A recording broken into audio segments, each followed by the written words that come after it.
Good morning dear student. आज हम लोग अमेरिकी संविधान में जो संशोधन की प्रक्रिया है उसका अध्ययन कर रहे थे। भाग एक में मैंने आपको जो संशोधन की अमेरिका संविधान में जो संशोधन की प्रक्रिया है उसमें मैंने दो भाग लिए थे। पहला था संशोधन प्रक्रिया और दूसरा था संशोधन का पुष्टिकरण। संशोधन की प्रक्रिया में हमने उसके अंतर्गत दो पार्ट पढ़े थे। एक तो संशोधन का प्रस्ताव और संशोधन का पुष्टिकरण। संशोधन को जो प्रस्ताव थे उसमें हमने दो विधियों का अध्ययन किया था, जिसमें जो संशोधन का प्रस्ताव है कांग्रेस के किसी भी सदन में प्रस्तुत किया जाता है, और जो दूसरी बात थी कि कांग्रेस द्वारा बुलाए हुए उस सम्मेलन द्वारा संशोधन को प्रस्तावित करने की है, जिसे उसे संघ के इकाई राज्यों की संख्या के कम से कम 2 राज्यों के विधानमंडलों की प्रार्थना पर बुलाया जाना चाहिए। अब हम आगे बढ़े। ख संशोधन संबंधी महत्वपूर्ण तथ्य, ये आज हम भाग 2 में यहाँ से स्टार्ट करेंगे। तो अमेरिकी संविधान की संशोधन प्रक्रिया के संबंध में निम्न तथ्य महत्वपूर्ण पाए जाते हैं। ये मैं आपको बताती जाती हूँ। संशोधन संबंधी में निम्न तथ्य, पहला जो बात है वो की गई है कि संशोधन के पुष्टिकरण के लिए वही विधि प्रयोग में लाई जाती है जिसके प्रयोग का निश्चय कांग्रेस करती है। मैं फिर आपको यहाँ पे बता दूँ, वहाँ पे कांग्रेस का अर्थ वहाँ के सदन से है, सदन है। कांग्रेस कोई वहाँ पे राजनीतिक पार्टी नहीं है। दूसरी बात जो उन्होंने कही है कि यदि कांग्रेस संशोधन के लिए कोई निश्चित समय सीमा निर्धारित नहीं करती तो संशोधन का प्रस्ताव अनिश्चित काल तक जीवित रहता है। तीसरी बात उन्होंने कही कि 2/3 बहुमत का अर्थ क्या है।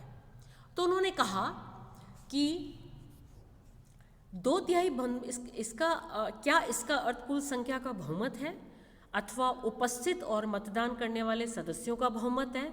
तो सर्वोच्च न्यायालय ने मिसौरी बनाम केन 1919 का एक विवाद हुआ था। मैं फिर से रिपीट करती हूँ, मिसौरी बनाम केन 1919 का विवाद में निर्णय दिया था, जिसका अर्थ था कि उपस्थित और मतदान करने वाले सदस्यों का 2/3 बहुमत। नेक्स्ट उन्होंने कहा कि अमेरिका में आजकल 50 राज्य हैं। क्या है? 50 राज्य हैं। 3/4 राज्यों के अनुसमर्थन का यह अर्थ है कि 50 में से कम 38 राज्यों के विधानमंडल उस संशोधन का समर्थन करे जो कांग्रेस द्वारा पास किया गया हो। ये बात आपको समझ में आई होगी। 50 राज्य में से यदि 38 राज्य उस संशोधन का समर्थन करेंगे जो कि कांग्रेस यानी वहाँ के सदन ने पास किया हुआ है। यदि एक राज्य विधानमंडल ने किसी संशोधन का अनुसमर्थन कर दिया है तो क्या वह बाद में उसको रद्द कर सकता है या नहीं?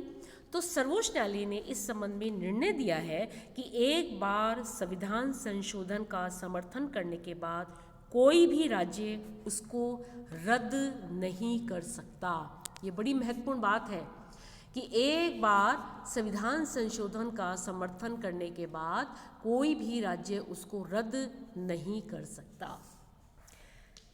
फिर आती है, जिन संशोधनों को 3/4 राज्यों का समर्थन प्राप्त नहीं होता वे संविधान के अंग नहीं बन सकते। यदि 7 वर्ष के भीतर किसी संशोधन प्रस्ताव को 3/4 राज्यों का अनुसमर्थन न मिले तो वह रद्द समझा जाएगा। ये बड़ा महत्वपूर्ण है। मैं फिर एक बार रिपीट करती हूँ, क्या कोई राज्य संविधान संशोधन के बारे में चुप रह सकता है या चुप्पी साध सकता है या नहीं?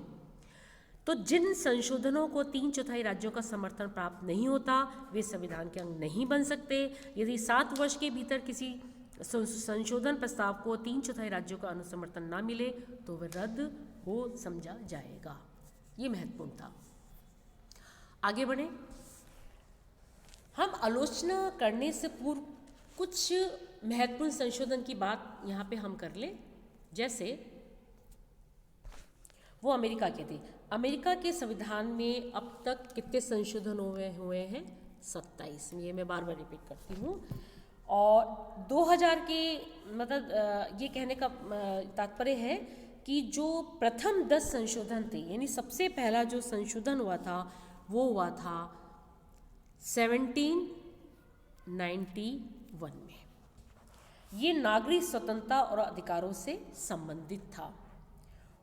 और इन्हें बिल ऑफ राइट्स भी कहा जाता है। ये कब था? 1791 में। फिर आता है कि 1798 यानी 1798 राज्यों की न्याय व्यवस्था पर संघ के न्यायाधिकार के बंधन को ढीला किया गया और इस प्रकार राज्यों की जो सार्वभौमिकता थी उसको स्ट्रॉन्ग बनाया गया, उनको शक्तिशाली बनाया गया। ये था 1798 का। फिर आता है 1804 इसमें ये व्यवस्था की गई कि राष्ट्रपति और उपराष्ट्रपति पदों के लिए पृथक पृथक मतदान होगा, यानी राष्ट्रपति और उपराष्ट्रपति के लिए अलग अलग मतदान होगा। ये मैं इसको शॉर्ट में लिख रही हूँ, ये अलग अलग मतदान होगा। 13वें संशोधन द्वारा बड़ा महत्वपूर्ण था, दास्ता का उन्मूलन किया गया था। 14वां और 15वां संशोधन सभी राज्यों में नागरिकता के समान अधिकारों की व्यवस्था करते हैं। कौन सा? 14वां और 15वां। ये क्या करते हैं? राज्यों में नागरिकता के समान अधिकार, यानी जो अधिकार हैं नागरिकों के, उनके समान अधिकार की चर्चा करते हैं। 16वें और 17वें में सीनेट के लिए प्रत्यक्ष और लोकप्रिय निर्वाचन की व्यवस्था की गई। इस तरह से जो बड़े महत्वपूर्ण जो अमेंडमेंट्स थे वो मैंने आपको बताए। और उसके बाद जो एक अन्य महत्वपूर्ण संशोधन हुआ था वो हुआ था 1992 को।